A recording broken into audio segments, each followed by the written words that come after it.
welcome to Plus the Titles Down Under Dynasty with your host at Life from the Ben, and with me, as usual, my co-host at FF Doormat. How are you today, Matt?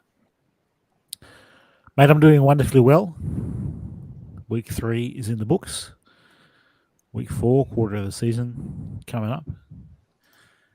Gotta love that. How about you, mate? How you doing? Mate, I feel like the year goes faster once the football season arrives. Like we wait and we wait and we wait, and we're almost a quarter through the season. Unbelievable. It goes like that. Yeah, like absolutely. That. It's crazy. What's going on? I don't know. I can't tell you. Even today, just creeped up on us. Normally we've done hours and hours, I'd say probably days of grinding, preparation, film, all 22, but today it just snuck up on us a little bit. Don't know if it's because of the long weekend we had in Melbourne or what it was, but it's just come along very quickly this week. Yeah, it has. But which is good because I can forget about the Patriots loss. Hey, hopefully one day soon the Patriots can get a win. Probably better off if we don't, really.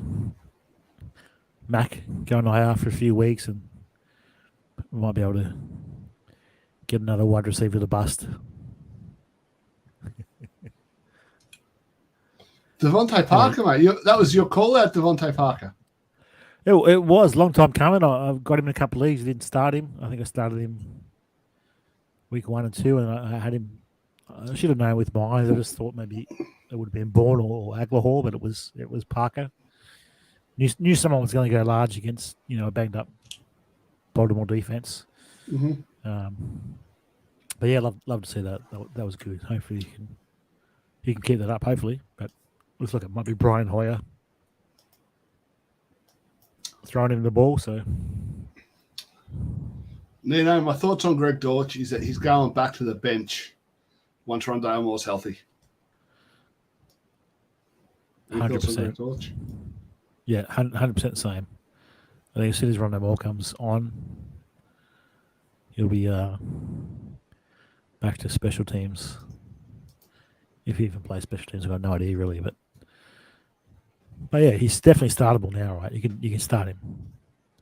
If he's your flex, you still got to start 3 wide receivers, and he's your wide receiver 4 flex. You could be happy slotting him in there. You'd be feeling good.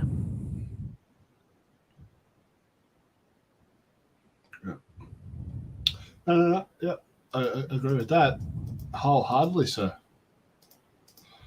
So, let's continue with the shit that we got. Injuries. Cowboys winning. Tua's injury. Mac Jones's injury. I think the Cowboys are just fluking it. We did call it on the show. We did say, that the defense could take over. It could be Parsons' team, and the season wasn't over for the Cowboys. So I think it's a bit overblown that that Rush is, turning the team around, or he's doing simple things that I think that's a bit overstretched. But yeah, you can see that the defense has stepped up, and Parsons has really played well, and it helps if you're playing the Giants, right? Sorry, Joe. But yeah, I think we said if they can be 500 by the time Dak comes back, then there's still a chance for a playoff team. So they won 2 games. I think they got the Rams and the Bengals coming up. So if they can split one of those games, I think every Cowboys fan should be pretty happy with that. And then if you get Dak back, you get Gallup back. You're 3-2 or 4-2 or something. You got to be pretty happy with that, I think. Yeah, no, absolutely. I wonder if it just might do Dak good too, to just have a bit of time off and then come back in firing up. Take some pressure off him. Yeah, maybe. Gallup will be back too, so And Tua, do you think he was concussed or not? Oh, 100%. 100% he was definitely concussed. The team said he was he had a head injury right at first, and they walked it back and said it was a back injury. And I'm glad he came back on the field regardless, because it's really up to the player if they want to play on. It's their health; they can do whatever they want, as long as it's his decision. If that was the Super Bowl, and some backup linebacker or something comes and clips him in the head, and he fails the concussion protocol and is out of the Super Bowl, that changes Dynasty. Some people have been waiting 20, 30 years to see their teams win a Super Bowl. And if that was happening in the Super Bowl and he sat out the game because he failed the concussion protocol, that's a bit ridiculous. I think Julian Edelman did the same thing versus Seahawks. He got absolutely slammed, concussed, and got up and ran off and fell down. And the other reason why was because he didn't want to go off, that game. And if he had, it could have been a different outcome. Look, for mine, I think Pro Football Doc does a pretty deep dive on sort of what he thinks. So go listen there if you want to hear more about it. But yeah, I think I don't think the doctor's pleasure. I think he just beat the concussion protocol. It was a good result to see him back in the field. No one wants to see two backups. We want to see the best players out there playing, and he got the victory. So well done to Tua, well done to the Dolphins. I agree wholeheartedly. Tua came back in the game. I think it was a good, after all he's been through with going to the bench last year.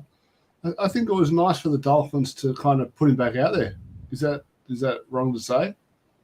No, I think that's great. I think you got to overcome adversity in these games, right? And I think they gave up a safety too. I don't know if you've seen that butt punt where the punters just hit the butt of the tackle and it's gone straight up in the air and they got a safety. You sort of thought that was going to be the end of the game, but they didn't. They overcome it. So yeah, I think it's good. I think Flores was reportedly pretty high. I think Mike Florio, I can't remember, one of the mics anyway. He was saying that Flores was saying they should have drafted Mac Jones. He didn't want to. Apparently, he's really harsh on him, giving it to him. So whether that's true or not, I don't know. But that's what the talk is, and you can see he's definitely turned it around. It sort of helps having Waddle and Tyreek Hill on the same field. But regardless, he's doing well. So good on him. Love to see it. As a Patriots fan, are you ready for the Bailey Zappi era? It's Cam Newton era. Now, look, I think it's probably going to be Hoyer, right? I think they're going to probably roll out Hoyer. No, I'm not ready for it. It was terrible, his last start. I think we played heaps better than the Chiefs, and he just couldn't do anything. The Chiefs come back and put our pants down and give it to us, and they're probably just playing down to our level really in that game. But yeah, it's gonna be frustrating. I guess we probably won't win anything this year with no wide receivers. So in the long run, it might be better as a Pats fan to not to win so many games. But it's going to be some ugly football played. I can tell you that much now. It's not going to be pretty. But yeah, Bailey Zappi, I wouldn't mind that if they give him, if they'd roll him out. I think I would much rather roll out Zappi than Hoyer. I guess it just depends how familiar he is with the offense. I think it's a pretty simple offense, but rolling out a rookie QB with no wide receivers, I'm not sure if they'll do him any good. But yeah, you've seen what Hoyer can do, and it's not pretty. Yeah. It's not. And, news. You've put it in here. Justin Fields, 297 passing yards through the first 3 weeks. It's the lowest total since the merger for a starting quarterback. What was the merger? Football reference. The before it became the NFL, when it was NBC and the TBD, I don't know, whatever it was, back in Johnny Unitas, pre-Super Bowl one, right? That's how long ago it was. So yeah, I think Lewis still. Well, I think I still a Justin Fields stand. I still believe, but that's a pretty incredible stat, right? Considering all that they've done to protect the passer. You know, all sorts of records are being broken regularly, right? Offensive records.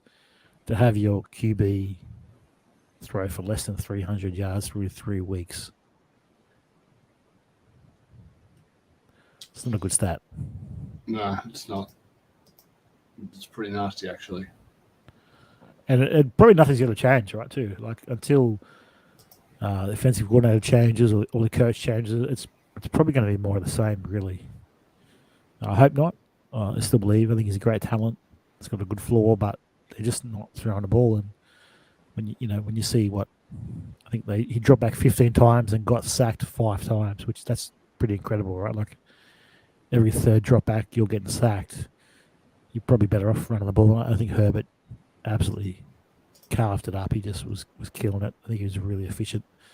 All his carries, his yards after contact was doing well. So I guess they're playing to their strengths and winning, right? Where as a football fan, that's all you want. But for us, fantasy fans, not good. It's a football fan until you can ask for. Win's a win, right? Yeah. Dynasty value changes. So CEH, I mean, he keeps producing, but he's got these horrible stat lines. As you pointed out, 0 red zone and 0 goal line carries through the first 3 weeks. But he's RB4 for the season. So what do you do with CEH? You can't sell him because no one is buying. Saw someone put out a tweet that it's the sell high time for Clyde Edwards-Helaire, and I replied and said, "Tell me you haven't tried to sell CH without telling me you haven't tried to sell him, because you just cannot get anything. No one's interested. It's almost like insulting if you try and sell someone Clyde Edwards-Helaire, because he was outsnapped. I think McKinnon outsnapped him this week. He's getting those receptions, which is good, but 0 red zone, 0 goal line. Does that change? I'm not sure why it would. So that RB4, I think that's got to be inflated, right? He's going to come back down to earth a little bit, but you're not going to get any value. Smash accept on any first if you can get any first for him. 24 first, 25th first, 28th first, you probably take that too. If you're in one of Lucas's leagues where you can trade these 28 firsts, you'd probably take that. But like I sent an offer for him, and it was almost like, how dare you try and sell me CH? How dare you? So I think you can't really get that. Like, would you sell him for a second? Nah, I couldn't sell him for a second. I mean, he's RB4. You can't sell the RB4 for a second. I mean, there's a price, right, for just giving. Like you're helping these people win the year, right? There needs to be a cost to, And if he's just doing what he's still doing now, if he's getting these receptions and he's efficient with the carries he has got, you can still be an RB1, RB2 for the rest of the year, right? If you're slightly minutes, you're RB4, or maybe it's a league where you got to start 11 or 12. Some of the leagues we play, you do. Mm-hmm. You're happy. That's an absolute bargain if you're paying a second for an RB1 or 2, where some weeks you might have massive upside, right? Like some of the weeks where the Chiefs blow out teams, he might have a couple of huge weeks where you're paying nothing. I think you can't sell him.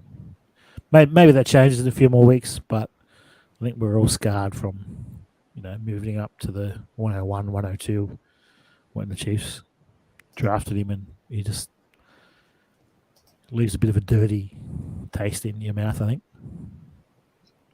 Yeah, I mean, what do you do? I would hold and hope that maybe the yardage comes. Yeah, I think you just got to take the points. Maybe the goal line carries change, but for now, you're just losing too much value. I think if you bought him or you traded him, so you drafted him early.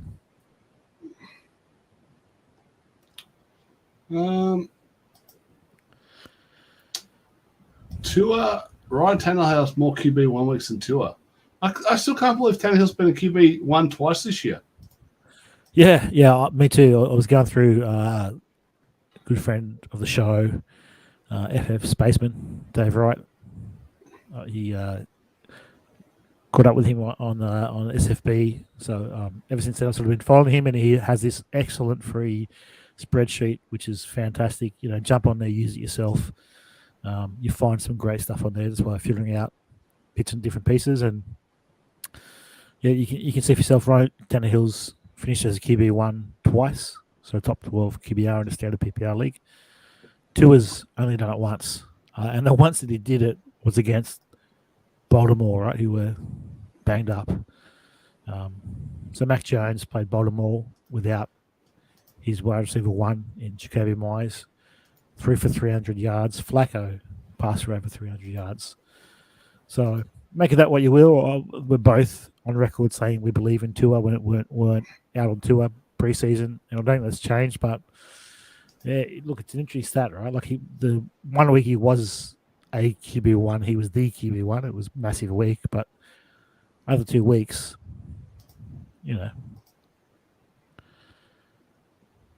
surprising little stat there. So maybe as much as the Tua surprised you there, is maybe the Tannehill that he's still startable. Yeah, I mean, I've got Tannehill in a team I'm rebuilding. I put it out there in the group chat. You can have Ryan Tannehill starting quarterback for a second. Nothing. Well, I think there's you go. There's your homework, people. If you've got a second, go and buy Ryan Tannehill. Something goes wrong, blame Ben. But if it's right, you can thank me. Seems right. Even if he goes this year, say Willis comes on, surely he starts somewhere. He'll get a job somewhere. You think, right? Like startable. Yeah. If Geno Smith is starting, he's doing well. Geno's doing well, but if he's starting, you got to think Tannehill will be startable somewhere. Yeah.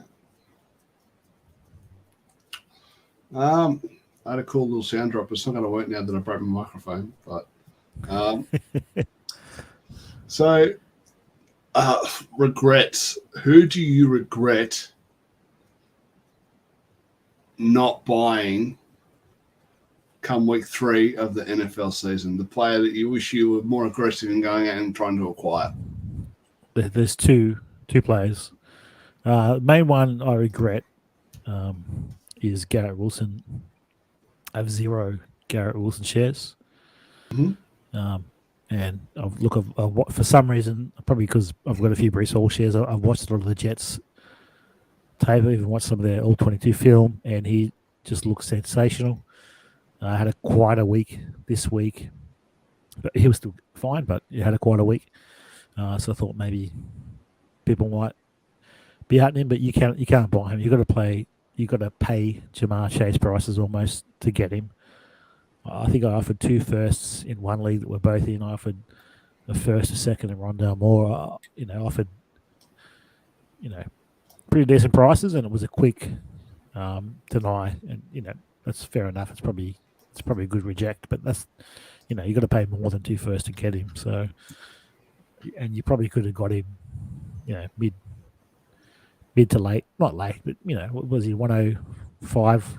104, 105, 106 in a lot of leagues, Superflex leagues, maybe even later. So, yeah, look, I definitely regret not having Garrett Wilson shares because he has looked great. Second regret is Saquon. I think probably should have offered a first for him in a couple of leagues I'm in. Preseason when we did our consensus rankings, I think you had him higher than I did, and you sort of talked me into moving him up, but I still doubt a little bit, just with the injuries and the age. That's probably a big regret too, because I think he's almost the RB1. I think some formats Chubb's the RB1, others it's Saquon. But yeah, I should never doubt you, never doubt Mr. Benny, because that was a good call. You were very high on him, and I tried to talk you down, but in the end, I listened to you and we moved him up, and it's a shrewd move by you because he's been great. I sent you a Saquon trade and you rejected it. Depends on the league. Hey man, it's a league-winning trade. That one, league-winning. Not if I'm in the league. You just don't like winning. That's true. I just like these rookies. You just want to buy these pretty rookies. Give me these Malik Willises and the likes. I don't know. I don't think it was a terrible offer. It was, it was. No. It was fine enough. I mean, that's what I like. I like these rookies that are probably never going to see the field. These Malik Willises and whatnot.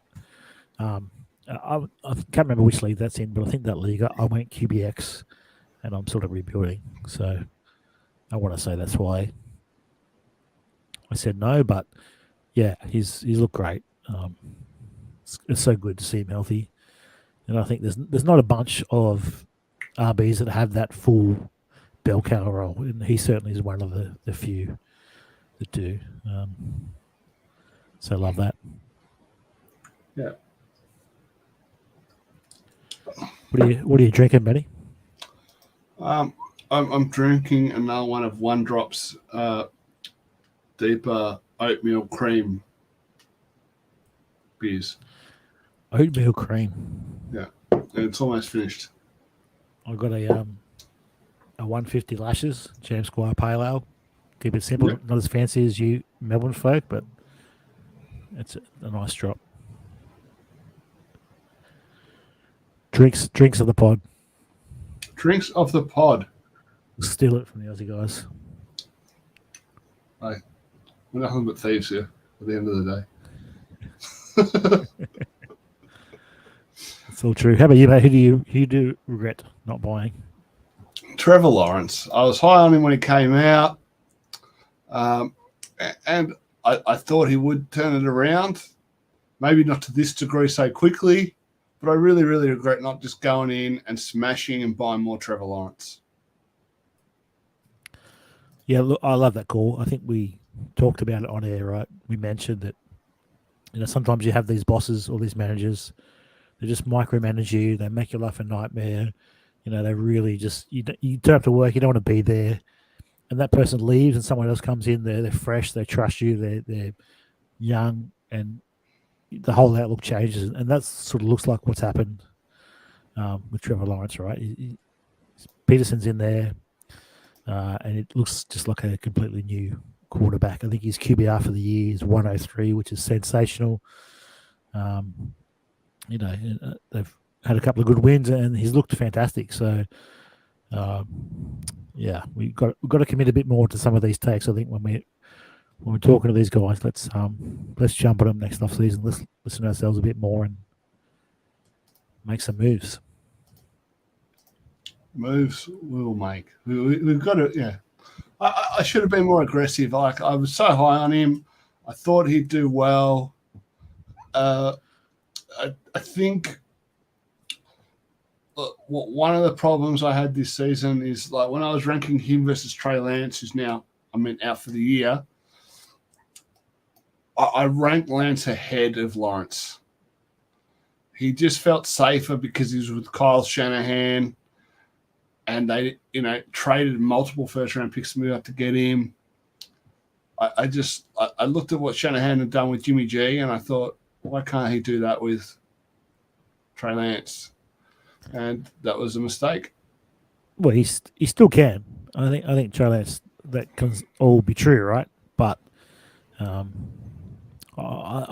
just think sometimes all the Twitter heads, all the talking Twitter heads, just get on and start bashing these players, right? And as much as you try and tune it out and listen to your process, you get this feeling in leagues you're in where people just start talking him down and start devaluing him, and you get sucked into that sometimes.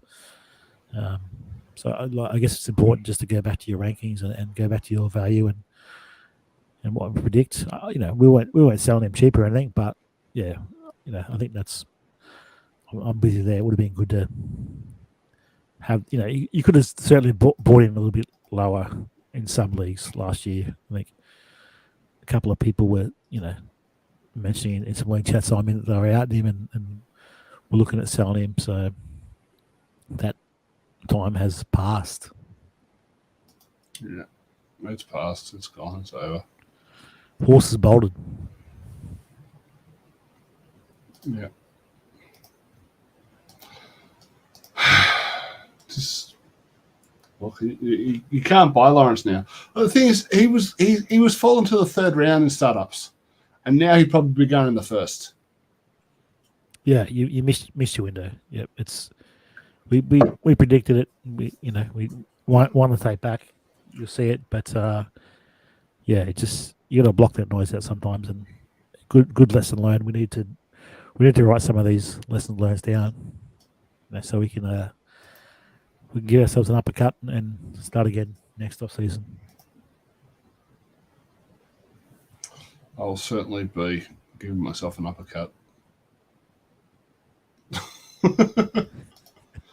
All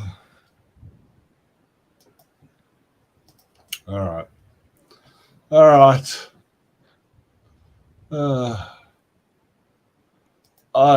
Yes, the Patreon. You can join our Patreon. Tier 1 is $3 per month. That gets you in the TNT team group chat. Tier 2 is $5 per month. That gets you early access to the Waiver Wire episodes, entry into our Frankenstein League, and the TNT group chat. Tier 3 gives you all the above, plus one-on-one draft advice. That's $7.50 per month. Tier 4, $10 per month, gets you everything in Tier 3, plus it also gets you one-on-one roster analysis. And then Tier 5 gets you a podcast all about your league. So everything we've already mentioned, plus a special episode dedicated just to your league. Pretty crazy. I think it's great value, whatever you choose, because I say it every week, but there's just so many great minds in the Thoughts to Titles team that cover everything from IDP to redraft to Devi, Dynasty, DFS, whatever the format is, Pirate Leagues, Frankenstein League, whatever you want to play, someone's got some advice for you. So even if you're just looking to a trade and you want to fill out the value, you can jump into Discord. Say I'm thinking this, and you'll get 3 or 4 voices back. Just sometimes it's good just to have a check to see what the market value is. Do whatever you want to do, but you can bounce it off people sometimes. Just get a feel of what you're doing. I think it's always good to do that. So yeah, jump on that Patreon. Jump on it. And now,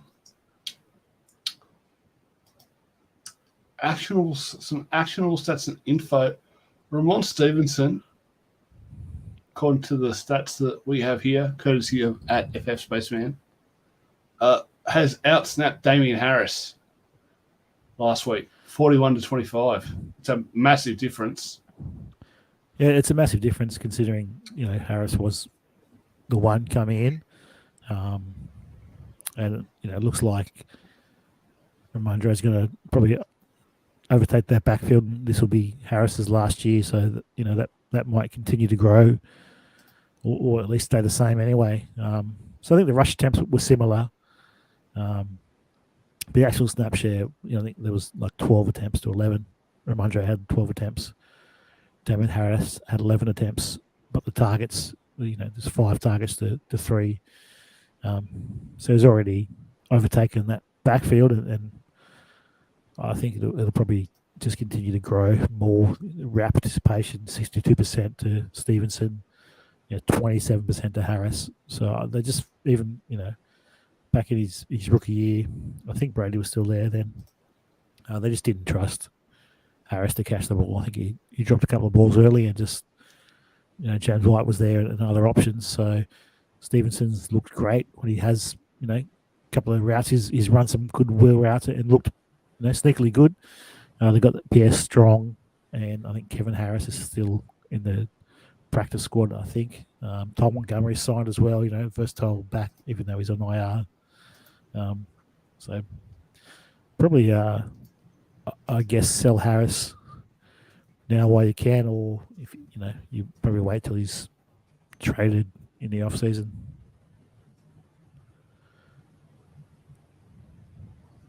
But yeah, outsnapped him 41 to 25 snaps. So pretty decent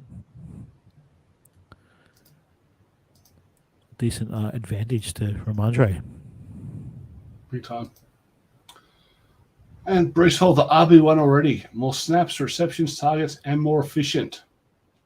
Yeah, so it's close, right? He's not like he's got tons more snaps, but he's outsnapped him 40 to 38 snaps. I think the rush attempts, Brees Hall's had 8. Michael Carter's got 11, but for the same rushing yards. So Carter's got more rush attempts, but in the passing game, he was an absolute monster. Had 11 targets for 6 receptions compared to Michael Carter's 2 targets, where I think a lot of people thought maybe Michael Carter might be the better receiving back, but Brees Hall has taken over there. I think his target share was second to only Derrick Henry for week 3, and Henry, as you pointed out, he only had a few targets. So it's a little bit different when you see those 11 targets. If you're in a PPR league, absolutely love that. So yeah, his efficiency is fantastic. Hopefully, might be some people out there doubting him, thinking he's still in the committee, but I think he just will take over that backfield. Whenever you have a rookie that's performing well, like Carter has, I think. A second-year player like Carter has, you can't just bring a rookie in and give him the pill straight away. They've got to earn it. Either the incumbent's got to step back a bit, or the rookie's going to take a few games to earn it. So that's my take on it. And I think Hall would just continue to, be the RB1 and slowly eat away those rush attempts from Michael Carter. Yeah, no, I agree with that. I think that in a few weeks from now, Brees Hall's going to have the lion's share of the work, and if he keeps up this receiving production and has most of the rushing work, then he's a smash RB1. Yeah, I think we both did Jets projections, right? The whole team did a bunch of projections that towards the titles team, and I think 2 or 3 times I had to go back and just double check my projections, because it was just like, this guy is going to absolutely kill it, and it's looking like he definitely will with that target share in PPR league. So you love that. I do love that, sir. And look, like, this is another one of yours. All these are yours. I really like this one. James Robinson and Travis Etienne closer than you think. They're all ours, Benny. It's ours, mate. They're all ours. Yeah, so this one, like, people are saying that James Robinson has completely overtaken his backfield, and Etienne's taking the back seat, and he's just dust, and he's buried. But if you look at the actual percentages, it's not that much difference. 17 rush attempts to 13 rush attempts, targets 3 targets each. The snaps 44 to Robinson, 33 to Etienne. So Robinson's looked fantastic. Don't take anything away from James Robinson. I think it's great what he's done with that Achilles injury. I think it was Achilles. Was it Achilles ACL? Achilles, I think. I don't know if he's just telling porky pies, because he looks so good that it's hard to believe that he's coming back from that injury. But he's looked great. So hats off to him. But Etienne's still there. He's still getting snaps. He's still getting a decent snap share. Still getting targets. Just hasn't had that sort of massive game yet. And sometimes that's not on the player, right? Sometimes the O-line's blocking fantastically for you, and there's a massive hole. You've got to read it, right? You've got to make the work. I'm not saying Robinson's just run through massive lanes, but he's putting the work in too. But then other times you're getting stuffed in the backfield because it's a great play by the defense. Mm-hmm. So I reckon that starts to even out, and Etienne starts to get a little bit more efficient, and he's going to hang around and be useful. And I think that, we could see this flip on its head in the next 3 or 4 weeks, it could start to revert back to more even snap share, or even ETN possibly taking over a little bit more. But I guess the main thing is it's just closer than we hear, right? People are saying he's gone and buried, but he's still hanging around. Well, 109 of James Robinson's 230 rushing yards have come on 3 carries. Now, I know they all count. I get that. I get that part. But still, it's it's a lot of it's a big chunk of his rushing yards on only 3 carries, and if you take away those 3 carries, well, then suddenly he doesn't look too flash. Yeah, it's sort of like what I was saying, right? Like, it'd be good to watch the All-22, even just the tape, and see what happened in those 3 carries. Maybe he's running through a big hole, but maybe he created himself. I'm not sure. But the point is that Etienne's still there, right? We like James Robinson. We're not hating on him. He's a great player. But the draft capital and the college career, I think, will lean towards Etienne in the long run. That's really my view as well. But Travis Etienne, he was a great running back in college, and I think he's going to get his share of the work eventually. Yeah, you think probably if James Robinson wasn't injured, they might have traded him last year. So maybe him doing well probably ups his trade value again next year. So wait and see. And then look, the last one you've listed here, we've already talked about it. Clyde Edwards-Helaire.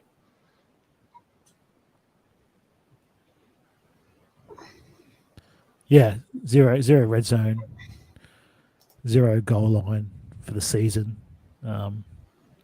Outsnapped this week by McKinnon. McKinnon 33 snaps to 25. He's getting that receiving work, which is good in a PPR league. But yeah, it's frustrating when you own him, because as we talked about, no one wants to buy him. So I don't know. What's his space on Clyde Edwards-Helaire? I guess that's the. So what? That's the plan. Watch this space. Maybe a few more weeks as the RB4, RB5, RB6. Maybe you can move him for something decent, but wouldn't hold my breath. No, I wouldn't. I don't think that he's going to get to the point where he can really get anything that's returning the production. Would you buy him for a second? Maybe that's the. I might buy him for a second. Yeah. If you win now, right? You got a late second. I think that's fine. Definitely might buy for a second. That's the Oxy statement. No, I'd buy for a second. There you go. Yeah. Yeah. Definitely might. That doesn't make any sense. Definitely, maybe, probably, could be. Fields dropped back 15 times, sacked 5 times, as we talked about before. Man, I was a Fields believer. I don't know if you were, but I believed heavily in Justin Fields. Still do. Yeah, I look, but you got to worry, right? You got to be concerned. Yeah, I still believe, but I don't expect anything to change. Not soon, anyway. Unless they take the shackles off or there's a coaching change. It is what it is. They're looking good running the ball, and they're winning. So if that's the case, no, they don't care about our fantasy teams. No one They cares. just want to win. He has got a high floor, so he starts throwing a little bit more. Maybe he can get a bit of chemistry with Dana Mooney. Some of those 6 targets might turn into 4 or 5 receptions, and and he's a borderline QB2. But yeah, it's gonna be pretty ugly for a little while, I think. And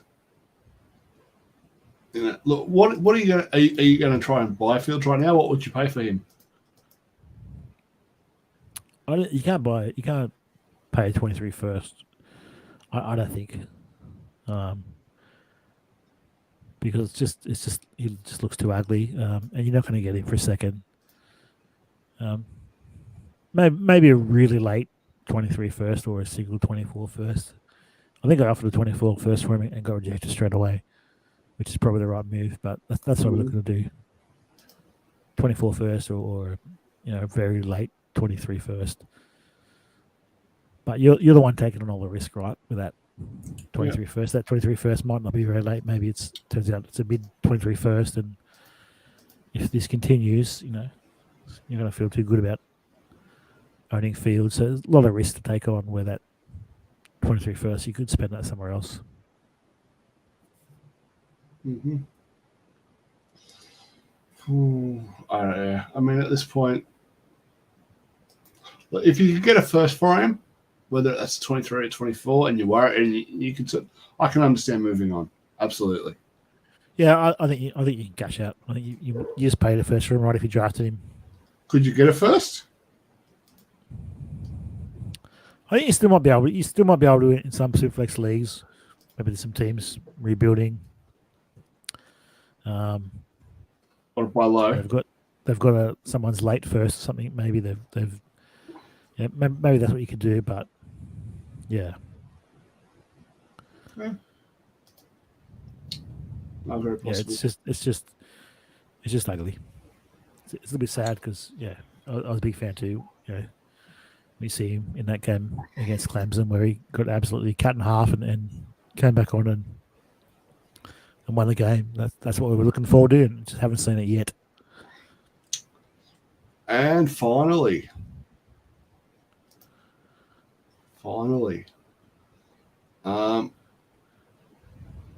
Mac Jones, fourth highest ADOT in the NFL. Yeah, surprising a little bit when I saw this stat. I think only Jameis, Lamar, and Mariota ahead of him, and then Mac Jones with no wide receivers, with Aguilar and Parker and Kendrick Bourne and Jacoby Myers. No real wide receivers on. So I don't know if that's just a sign of maybe the Pat Simple offense under Patricia, or whether it's they are something you want to see or not. But yeah, I just think sometimes the talk of noodle arm or whatnot can be overblown. Hopefully they get him a couple of weapons in the off season, and it's wheels up for Mac Jones. Well, it's all we can hope for. Just give us a Justin Jefferson or a Jamar Chase or two, and he'll look all right. Or even just a Tyreek Hill and a Jalen Waddle. That'll work too. We'll take that. No, 100. That'd be wonderful, wouldn't it? Love that. It's just on that too. It's great to see Jameis still being Jameis and just chucking it up. Just hero balling it to Chris Olave. I can never remember, but he's just slinging it. So I think he went large this week. Hopefully, it keeps happening for Olave, and Jameis can stay in the league for a long time for our fantasy teams and keep slinging that ball. Yeah, I agree. Well, that's it. We're out of things to talk about today, which is better than last week. It went for like an hour and a half. So let's sign off. Anything else you want to let the people know? No, mate. Just enjoy week 4, daylight savings time down Australia. So no more 3 o'clock rises at West Red Zone. You can get up at 4 o'clock and watch it, which is great. Massive sleep in. Huge. But yeah, it's hopefully we get some good games this week. Yeah. Hopefully. Hopefully the scoring picks up. It's been a bit low. It's been a little bit, hey, it's been a little bit low. I don't know if the defense is getting better or the offenses are just coming out of the off season. Maybe they'll start clicking now. Burrow's been pretty disappointing, so hopefully he can. Might be a shootout there against the Dolphins. That's a Thursday night game, so be good to see them two get up against each other again. Tua and Burrow.